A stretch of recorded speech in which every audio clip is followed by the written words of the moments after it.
The front door slammed shut, and my heart stopped. I was sprawled on the couch, halfway through a lullaby for little Emma, when the sound shattered the quiet. Her sister wasn't supposed to be home for hours. I was 24, broke, and babysitting for my neighbor, Sarah, to make ends meet in our sleepy Ohio suburb. Emma, her 4-year-old, was a dream, big brown eyes, always giggling, never fussy. That night, I tucked her into bed and was flipping through my phone when the door burst open, and in walked Claire. Claire was Sarah's older sister, 27, a whirlwind of sharp wit and sharper cheekbones.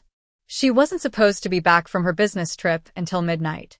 Yet there she was, tossing her leather jacket onto the armchair, her auburn hair catching the lamplight like fire. "You're early," I stammered, sitting up. "Yeah, well, plans change," she said, her voice low, almost teasing, as she kicked off her boots. Her eyes locked onto mine, and I swear the air thickened. I'd seen Claire around, always rushing somewhere, always untouchable, but never like this, close enough to notice the freckles dusting her nose. I'd always thought I knew who I was. Mia, the quiet girl next door, straight as an arrow, destined for a predictable life. But that night, something shifted. Claire's gaze held me like gravity, and I couldn't look away. The living room felt smaller with her in it. Emma was fast asleep upstairs, the house silent except for the faint hum of the fridge. Claire sank into the couch across from me, stretching her legs out, her presence filling the space like she owned it. "So, Mia," she said, her tone casual but her eyes anything but, "how's babysitting treating you?" I laughed, nervous, tucking a strand of my short brown hair behind my ear. "It's fine. Emma's easy. Pays better than my last job at the coffee shop." She smirked, leaning forward, elbows on her knees. "You're too good for that place. You've got something else about you." Her words hung there, heavy, like she saw something in me I hadn't dared to see myself. I shifted, my cheeks warm. "What's that supposed to mean?" She didn't answer right away. Instead, she stood, crossed the room, and grabbed a bottle of wine from Sarah's kitchen. "Want a glass?" she asked, already pouring two. I hesitated. Babysitting rule number 1. Don't drink on the job, but Claire's raised eyebrow dared me to say no. One glass turned into two, and soon we were talking like old friends. She told me about her job in marketing, how she traveled constantly, how she never felt like she belonged anywhere. I told her about my stalled art degree, my sketchbook full of half-finished dreams, and how I felt stuck in this town. "You're not stuck," she said, her voice soft but firm. "You're just waiting for something to wake you up." Her words hit harder than they should have. I looked at her, really looked, and saw something raw in her eyes, something that made my chest ache. The clock ticked past 10 p.m., but I didn't want to leave. Claire leaned closer, her knee brushing mine, and I froze, every nerve on fire. "You ever feel like you're hiding from yourself?" she asked, her voice barely above a whisper. I swallowed hard. "What do you mean?" She tilted her head, studying me. "Like there's a part of you you're afraid to let out. Something you've buried so deep you almost forget it's there." My breath caught. I'd spent years telling myself I was fine, that my life was fine, that the quiet longing I felt late at night was just nothing. But Claire's words cracked something open, and I couldn't unfeel it. "I don't know," I said, my voice shaky. "Maybe." She reached out, her fingers grazing mine, and my heart slammed against my ribs. "Maybe," she echoed, her smile soft but electric. The moment stretched, fragile and perfect, until the sound of a car pulling into the driveway snapped us apart. Sarah was home. Claire pulled back, her expression unreadable, and I scrambled to gather my things, my mind racing. As I stepped into the cool night air, Claire called after me, "See you around, Mia." Her voice lingered, a promise I didn't understand yet. I walked home, my heart pounding, knowing nothing would ever be the same. The next morning, I woke up with Claire's voice in my head, her words looping like a song I couldn't shake. I tried to focus on my usual routine, coffee, sketchbook, the hum of my tiny apartment, but every line I drew felt wrong, like my hands didn't know me anymore. Her question about hiding from myself clung to me, heavy and unshakable. I wasn't supposed to babysit again until Friday, but Sarah texted me at noon, asking if I could watch Emma that evening. "Claire's staying with us for a bit," she added, and my stomach flipped. I typed back a quick, "Sure," my fingers trembling. That evening, I walked the short distance to Sarah's house, my heart a mess of nerves and anticipation. Emma greeted me with a hug, her tiny arms squeezing my legs, but my eyes darted to the kitchen where Claire stood, leaning against the counter, a mug of tea in her hands. She wore a faded band tee and jeans, her hair loose, and she smiled when she saw me, a smile that felt like a secret. "Hey, Mia," she said, her voice warm, like we'd never stopped talking. "Hey," I managed, busying myself with Emma's toys to hide my flush. Sarah rushed out the door, late for a work event, leaving the three of us in a house that suddenly felt too small. Emma tugged me to the living room, demanding a tea party, but Claire followed, sitting cross-legged on the floor with us. She played along, holding a tiny plastic teacup with mock seriousness, making Emma giggle. I watched her, caught by how easily she slipped into this moment, how her laugh lit up the room. "You're good with her," I said later, as Emma colored at the table and we sat on the couch. Claire shrugged, but her eyes softened. "Kids are easy. They don't overthink things. Not like us." Her words stung, not because they were cruel, but because they were true. I overthought everything. Every glance, every touch, every feeling I wasn't ready to name. As the night wore on, Emma fell asleep on the couch, her head in my lap. Claire carried her upstairs, and I followed, watching the way her arms cradled Emma with a tenderness I hadn't expected. We tucked her in, and when we stepped back into the hallway, the silence felt charged, like the air before a storm. "You're different, Mia," Claire said, leaning against the wall, her eyes searching mine. "You're not like everyone else here." I laughed nervously, brushing off the compliment. "I'm just me. Boring, small-town me." She stepped closer, her voice low. "You're not boring. You're scared. There's a difference." My breath hitched. She was close enough that I could smell her perfume, something warm, like sandalwood, and I felt dizzy, like the floor was tilting. "Scared of what?" I asked, though I knew the answer. "Of this," she said, her hand brushing my arm, soft but deliberate. "Of what you feel right now." I froze, my heart hammering. I wanted to deny it, to laugh it off, but her touch burned through me, waking up parts of myself I'd kept locked away. I'd dated guys before, safe and predictable, but none of them had ever made me feel like this, like I was standing on the edge of something vast and terrifying. "I don't know what you mean," I lied, my voice barely a whisper. Claire's lips curved, not quite a smile. "You will." She stepped back, breaking the moment, and I exhaled, my legs shaky. We went downstairs, but the air between us crackled, and I knew I was in trouble. Days passed, but Claire stayed in my head, her words like a pulse I couldn't ignore. I saw her everywhere, in the grocery store parking lot, in the flicker of a stranger's auburn hair, in the quiet moments when I tried to draw but could only sketch her eyes. I told myself it was nothing, just a crush, just a phase, but my heart didn't listen. Friday night, I was back at Sarah's, babysitting again. Claire was there as promised, and this time, she didn't hold back. When Emma was asleep, she suggested we watch a movie, something old and romantic, and we ended up on the couch, inches apart, the screen forgotten.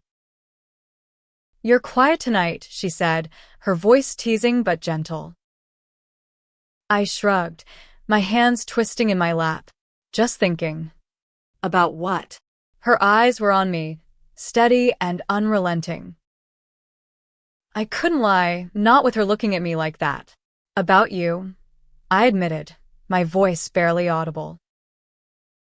Her breath caught, and for a moment, neither of us moved. Then she reached out, her hand resting on mine, her thumb brushing my knuckles.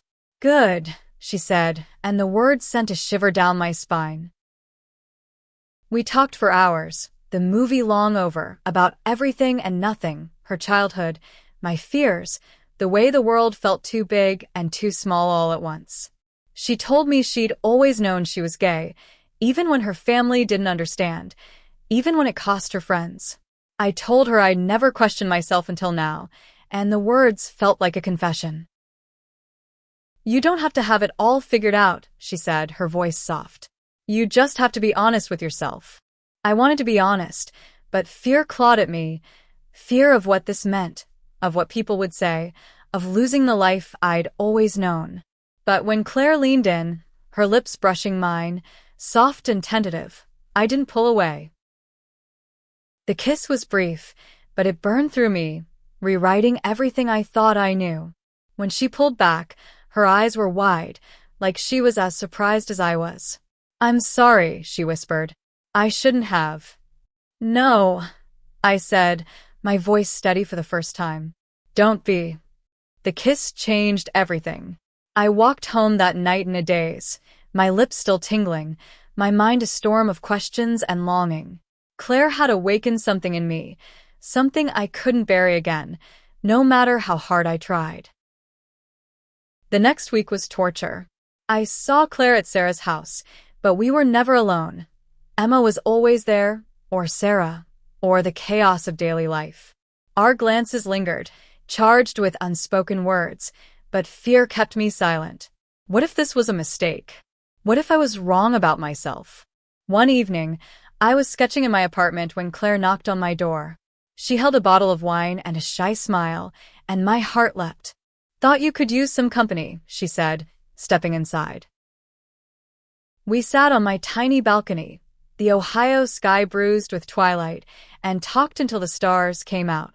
She told me about her first love, a girl in college who broke her heart, and I told her about the boyfriends I'd never really loved, how I'd always felt like something was missing. "You're not missing anything," she said, her voice fierce. "You're just finding it now." Her words hit me like a wave, and I reached for her hand, my fingers trembling. She didn't pull away. Instead, she leaned in, kissing me again, this time deeper, more certain. I melted into her, the world fading until it was just us, tangled in something new and terrifying and beautiful. But the next morning, doubt crept in. I saw Sarah at the mailbox, chatting about her day, and guilt twisted in my gut. What would she think? What would anyone think? I was spiraling when Claire texted me, "Meet me at the park tonight. We need to talk." The park was quiet, the air cool, and heavy with the scent of cut grass. Claire was waiting on a bench, her silhouette sharp against the fading light. I sat beside her, my heart pounding, unsure what she wanted to say. "I can't stop thinking about you," she said, her voice raw. "But I need to know what this is for you." I froze, the weight of her words pressing down. "I don't know," I admitted. "I've never felt like this before. It's overwhelming." She nodded, her eyes soft but serious. "I get it. But I've been here before, Mia. I've been the one who falls too fast, who gets hurt. I need to know you're in this." Her vulnerability disarmed me. I wanted to say I was all in, but fear held me back. Fear of losing my family, my friends, the version of myself I'd always known. "I'm trying," I said, my voice breaking. "I just need time." She reached for my hand, her touch steadying me. "Take all the time you need. Just don't run from it." We sat there, hands clasped, as the stars blinked into view. For the first time, I let myself imagine a life where I wasn't hiding, where I could love her openly.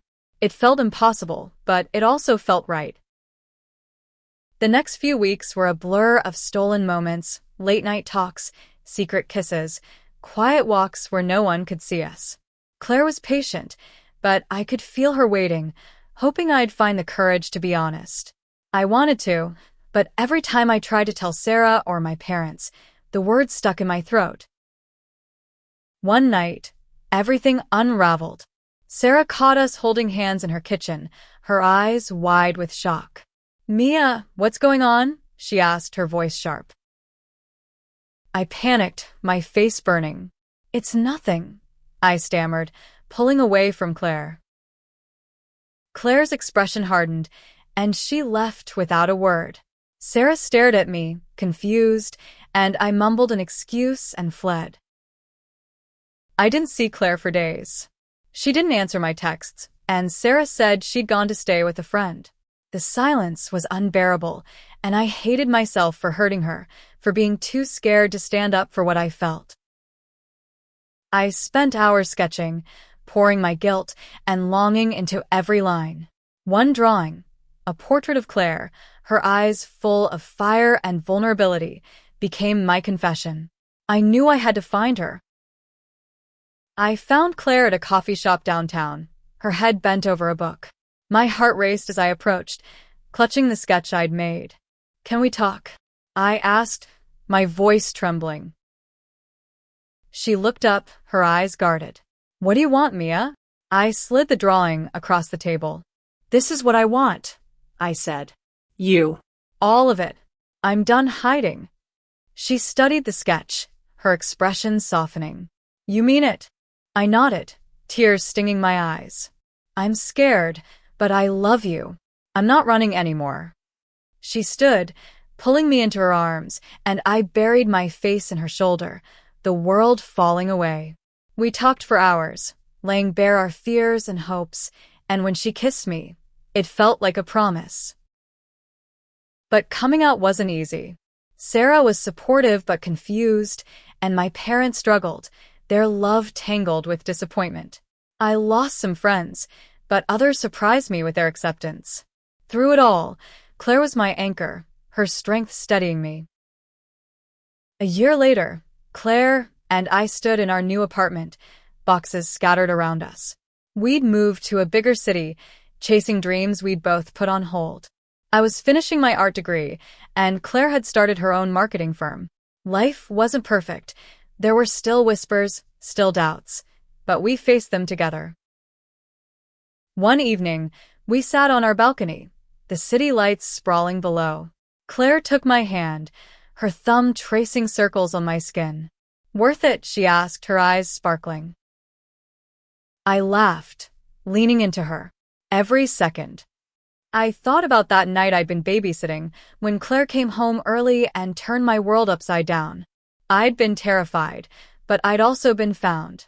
Love, I learned, wasn't about fitting into someone else's story.